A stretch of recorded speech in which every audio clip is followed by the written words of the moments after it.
Welcome to Speedrunner Reviews. In this series I'll be analysing games using the mindset of speedrunning. This video will look at the game from three perspectives. First, the casual experience, which is how most people first play the game. Next, the speedrun experience, including all the interesting tech and how well the game holds up as a speed game. Finally, we'll look at the tool-assisted speedrun, showing what the game looks like when pushed to the theoretical limit. If you already know the game and want to jump straight to the speedrun part, I have left timestamps and chapters in the description. Before we get stuck into it, if you do end up enjoying this video, please consider subscribing to keep up to date. It helps out the channel a whole bunch, and it makes it more likely that you'll see the new videos when they come out pretty much once a fortnight.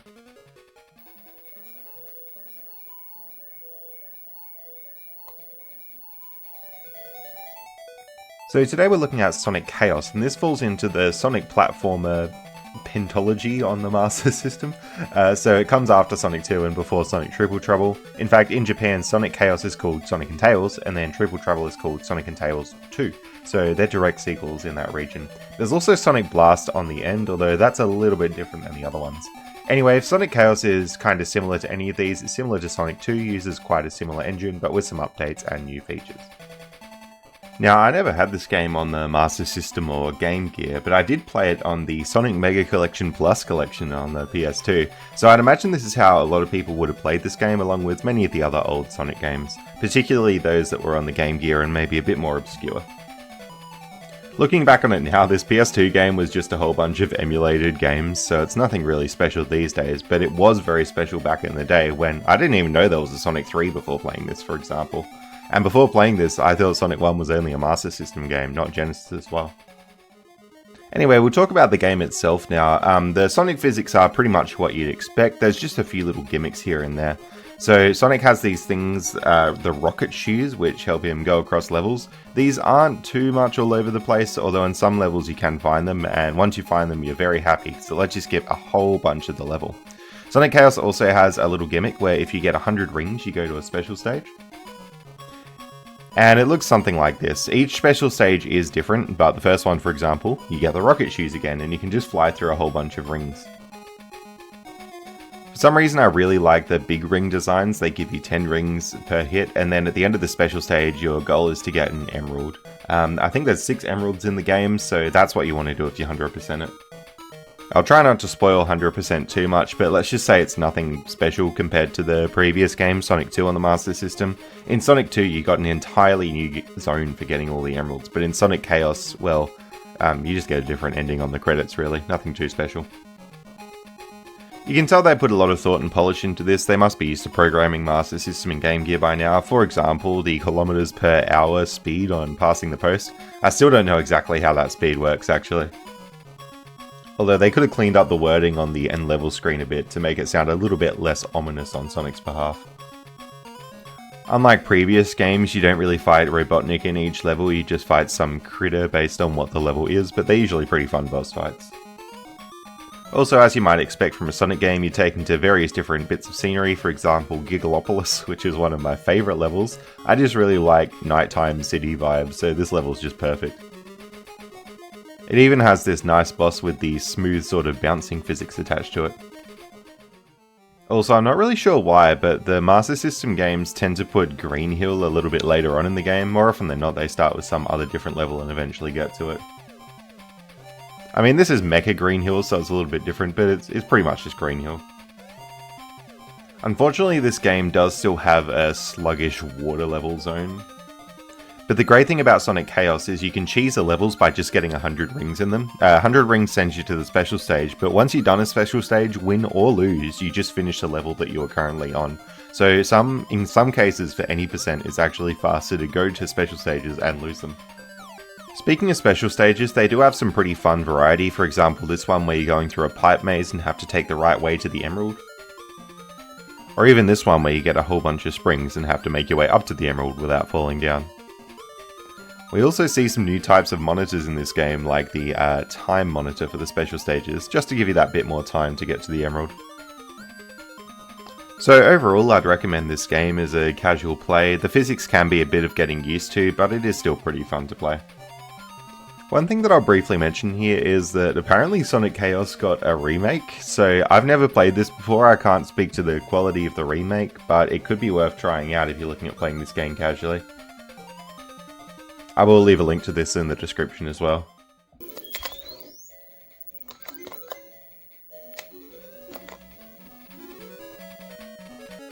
Alright, now we're going to go on to talking about the speedrun itself. So this was released on the Game Gear and the Master System. I'm actually a little bit surprised about this, but there's much less runs on the Game Gear leaderboard, even though you could play it on the Mega Collection versions for this. But we're going to focus on Master System today, just because there's a lot more runs and the time is a little bit lower for that. So the leaderboard itself is split up into Sonic, Tails, and Best Ending, all of which have pretty low times. Sonic and Tails are quite similar, but Tails is actually slower, even though Tails can fly. It's mainly due to the special stages that Sonic can access. As I said before, when you beat a special stage, you actually beat the level as well. So that helps save a little bit of time, even in 80% where you don't need the emeralds. The other factor why Tails is a bit slower is because yes, Tails can fly, but not in the traditional sense. You sort of have to hold up and press jump, and then the flight is very limited and slow. So that's sort of why Tails wouldn't save a whole bunch more time just being able to fly there. So if you look at the top runners on the leaderboard, you'll notice that they are absolute Master System speedrunning legends. There's a lot of big names here in all categories across the board. We're going to be looking at Tresm's world record here at 11:14 today. Just a little note before we start looking at the run, I really love all the effort that Tresm put into the description of this video, including notes on where time could be saved in the run and links to guides of how to do the run as well. Really good dedication there. Alrighty, so now we're going to look at the run itself, and the movement can get quite technical here. So there's a couple of movement options. You've got the peel out or the spin dash to start off, basically up and jump or down and jump. Tresm will be using the peel out quite a lot. When you do a peel out and you jump out of it, you actually go to your maximum speed, which is a speed of 7 in the in-game units, and the same thing happens if you jump out of a spin dash.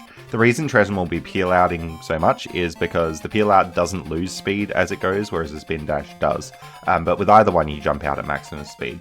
The other option for movement is to jump out of a roll. Now, jumping out of a roll puts you at a slightly slower speed than maximum, but the advantage of the roll is then you don't have to come to a stop and do a peel out every time you hit the ground. So you'll see a mix of those two movement forms during the run. In particular, we see here Tresm doing roll jumps. The reason is the ground's not really long enough to initiate a peel out. You could do it, but it just wouldn't be worth doing it. Obviously, if you can get the rocket shoes, that's really preferred because it lets you go much faster. As kind of standard with Sonic games, every third level is like a boss level sort of thing. So that's what Tresm's coming to now, jumping over the spinny bridge to avoid slowing down there. This boss is pretty straightforward, you just knock off a couple of hits on it. There is a little bit of tech at the end of the boss. If you can leave the screen right as the screen unlocks, you will skip this running animation. Tresm, I'm assuming, went for it there and missed it, but I'm pretty sure it's frame perfect and like positionally perfect as well, so it's a very hard trick to get. Next up we have Gigalopolis Zone, and you can see just how long you can peel out for. Those ring boxes we could have rolled through with a spin dash, although the spin dash does slow down eventually, so peel out's a lot better here. The really good thing about this level is just how long these stretches of ground are uninterrupted, and also you can sort of bonk into the walls to come to a complete stop. You do need to be stopped to initiate a peel out, just like spin dashes in the Genesis titles.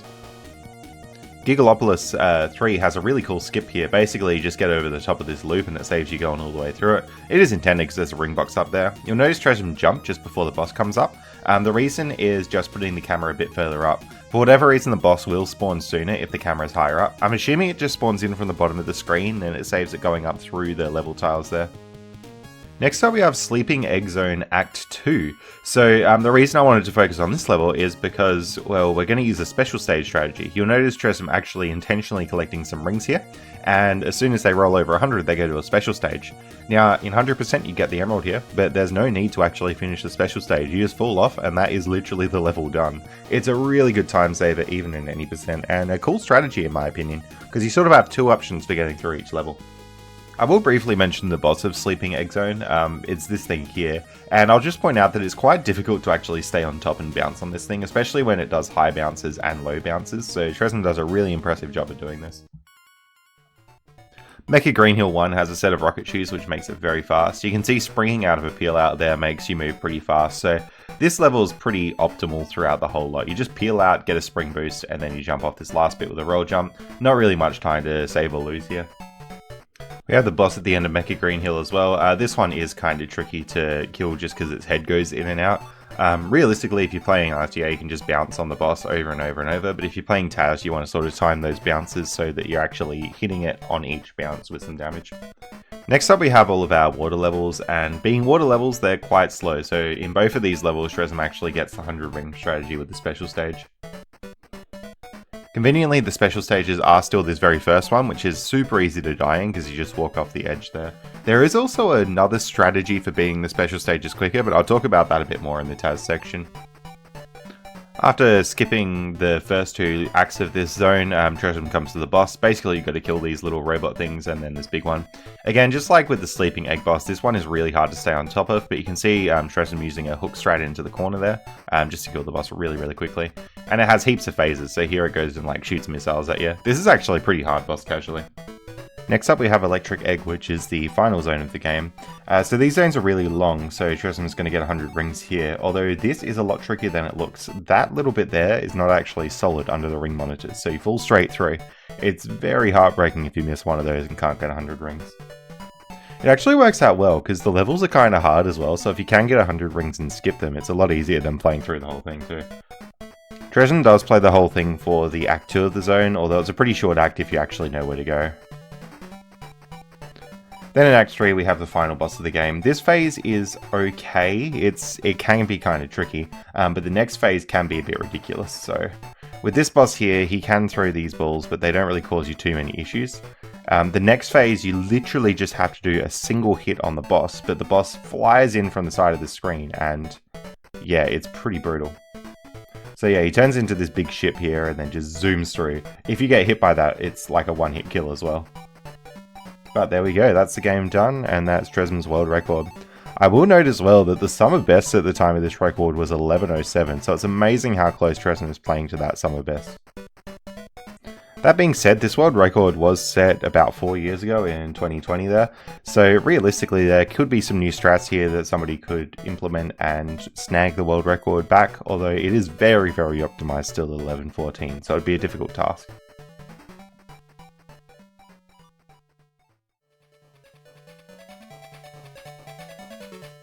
Alright, next up we're going to talk about the Taz of this game. There has been two Tazes made historically. The first one here was by Mike89 all the way back in 2010. And if you're familiar with Sonic's speedrunning scene, you'll probably have heard of Mike89 before. They've had record in a lot of different Sonic games over the years. But they're more well known for RTA than their Tazzing, but this is a Taz by Mike89, which I think is really cool. Given that Mike was working with the Diga emulator and working back in 2010, it's absolutely amazing how optimized this Taz was, especially for the time and the tools available. About 8 years later, I came and made an update to this Taz and saved, about 22 seconds over the whole thing, and that just goes to show how optimized it was, that you can only save 22 seconds after another 8 years. So yeah, this Taz was part of the Diga project, and basically one of the big points was to make it on BizHawk rather than making it on Diga. I will just make a quick note that if you are looking to find Mike89's runs, they're under Sega Junkie on speedrun.com. Love that username. Alright, so now we're going to have a look at the Taz in 1406. So this Taz is a best ending Taz, meaning it gets all 5 of the emeralds. A bit different to the RTA runs we've been looking at, but it turns out that it's pretty much the same any percent and 100% in a Taz. The first level in RTA had some really nice clean movement to the right to the end of the level. Let's see what happens in the Taz. Yep. So that there was a clip up through a ceiling, and it goes straight up to the rocket shoes. Normally these rocket shoes are too far out of the way in RTA to get, but in a Taz, because we can do that clip, well, they're right there. We actually get 100 rings in that first level, and then we go to the special stage. So in this special stage, we're going to be getting the emerald here, and that's part of the 100%, but I guess if you're playing any percent, you would just fall off the edge here. Now, although that first level looked pretty broken, that is pretty much the only clip that we'll see. The rest is pretty much normal gameplay. We get the speed shoes here and take a route very similar to RTA through this whole thing. And we get the rocket boots there and just fly. A big part of making this Taz was the lag reduction, so specifically going through certain rings to make sure we're not getting lag and taking those rocket shoes all the way through. I also dash off the edge of the screen. Just from memory, I'm pretty sure that does save a little bit of time. We come across the first boss similarly to RTA, and as I mentioned before, there is a little skip for the running section at the end of the boss, and the Taz will get this pretty much every single time. You can see there Sonic doesn't go running off the edge of the screen, the level just fades out immediately, and that saves a whole bunch of time over RTA. There's not much to say about Gigalopolis 1, so I'll jump straight to 2. We actually do get 100 rings in this level for the Taz. Part of that is because we're getting the best ending, but another part is that going to special stages, more often than not, is actually quicker than completing the level. So we're just going to zip through those 3 ring boxes here and go to the special stage. There we go. So this is the special stage with the springies upwards. We're just going to optimize this movement up and grab the emerald for the Taz. You see the Taz also uses the little jumping strat to get this boss up as soon as possible, and we can optimize the boss so that we're killing it as soon as the iframes go away. We're not wasting any time here. Once again, we get that little skip to stop Sonic running off the edge of the screen. The Sleeping Egg 2 route looks very similar to RTA, grabbing 100 rings, and then we complete this little pipe special stage. This was pretty easy to optimize because you don't really have control whilst in the pipes unless you're at a turning junction and have to make a choice. All the Mecha Green Hill stage is just really tight movement, pretty similar to RTA kind of stuff. There are some cheeky peel outs in tight spaces, but apart from that, there's not too much to mention here. In Mecha Green Hill 3 though, I do play the boss a little bit differently. You'll notice I actually delay the very first hit I can do on this boss. It's a bit after the head actually comes out. The reason is on this next hit here, I'm hitting the head as soon as it comes out. If you don't make a delay on that first hit, you actually hit the head before it comes out and don't deal any damage. The run skip is not really doable there, so we have to run towards the edge of the screen, but the closer you can get Sonic to the right, the more time you're going to save. Alright, next up we've got the Aqua Zone, and we're going to be going through to the special stage just like RTA, only we're going to be completing it and getting our 4th emerald. Let's check it out. Wait a minute. Yeah. The special stage is just over? So this is a really weird glitch. There's a 1 in 60 chance that this happens when you go into a special stage, and it's to do with like the global frame counter. It's almost like a frame rule sort of thing. But if you hit that specific frame in the special stage, Sonic pretty much automatically dies as soon as he goes into the special stage. I don't know exactly why it works, but it can be used to skip special stages. This special stage, for example, it didn't happen on, but that previous one it did. Now, the reason that I actually wanted that to happen is we'll be going into more than 5 special stages in this run, but there's only 5 emeralds to get. So I waited till I was close enough on the frame rule making the Taz, so that I knew which of those special stages I wanted to get that cheeky skip on, and it turned out to be that first Aqua special stage that it was the best to get the skip on. So it makes it a little bit tricky, because if you're running 100% RTA, you could accidentally skip a special stage through no fault of your own and not be able to get all the emeralds. So it could be a pretty brutal category. Although I'd suspect that it might be optimal to go into more than 5 special stages, so you would get a couple of shots at it. I'm honestly very surprised they didn't catch that glitch in testing. Of course that special stage skip is good for us though, because it means we can fail the special stage pretty much immediately, and it would save a whole bunch of time, because it's a lot faster than finishing the level normally. The only issue with that special stage skip though is it actually makes the game very difficult to Taz, because you have to know in advance what the Taz is going to look like in full to know which special stages to skip, because you want to skip the ones where you're already close to hitting that correct frame getting in there. Otherwise you're just waiting for up to a whole second and it loses time in the Taz. We get up to the last zone, Electric Egg. You'll remember, hopefully, the runner bouncing on these ring boxes earlier here with the not solid ground. We do a little bit of a weird, funky bounce. It involves, like, I think spin dashing in the air. It's a bit of weird movement that you can make Sonic fall down a lot quicker. Anyway, with this last special stage, all we have to do is take the correct path to the Emerald, and there we go. We got all 5 for our best ending. So next up, we just beat the final boss, and then we run. You'll notice Sonic go into a roll there. Reason for that is Tazzing usually times to the very last input of the game, and if we want to stop pressing buttons as soon as possible, the best way to do that is to just hit down to roll, and then Sonic will sort of coast to a stop. We don't have to hold it right the entire way as Sonic's running. And we get the credits a little bit differently here because we're going to get the best ending credits. Although it's a bit underwhelming because pretty much it just says end at the end rather than try again. I really like that font though.